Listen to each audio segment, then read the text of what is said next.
நினைத்தால் அதை தினம் நினைத்தால் நெஞ்சம் நினைத்ததை முடிக்கலாம். இது உங்களோட குழந்தையோட மனசு.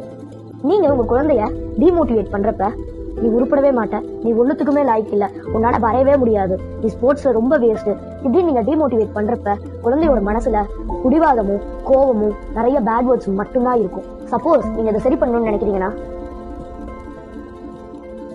இப்படி பண்ண முடியவே முடியாது. அதுக்கு நீங்க நல்லா மோட்டிவேட் பண்ணீங்கன்னா உன்னால எல்லாமே முடியும், உன்னால நீ என்ன நினைக்கிறியோ நீ அதுவா ஆவ, நீ உன்னால எல்லாமே முடியும். இப்படி நீங்க பண்றப்ப அது அவன் காதுல விழாத மாதிரிதான் இருக்கும், உங்களுக்கு வேஸ்டா தெரியும். ஆனா நீங்க விடாம மோட்டிவேட் பண்ணீங்கன்னா அது கன்ஃபார்மா ஒர்க் அவுட் ஆகும். உன்னால எல்லாமே முடியும், நீ பண்ணு அப்படின்னு ஊத்திக்கிட்டே இருக்கிறப்ப அதுல இருக்க அழுக்கெல்லாம் வெளியே வந்துடும். கொஞ்சம் அழுக்கு இருந்தா பரவாயில்ல, ரொம்ப நல்லவங்களாவும் இருக்கக்கூடாது. நான் இன்டர்நெட்ல பார்த்ததை வச்சு உங்களுக்கு சொல்லணும்னு நினைச்சு ஒன்று சொல்றேன். உங்க குழந்தைங்களை நீங்க மோட்டிவேட் பண்ணிக்கிட்டே இருங்க. அப்படி பண்றப்ப அவங்க ஒரு நாள் பெரிய ஆளா வருவாங்க. தேங்க்யூ.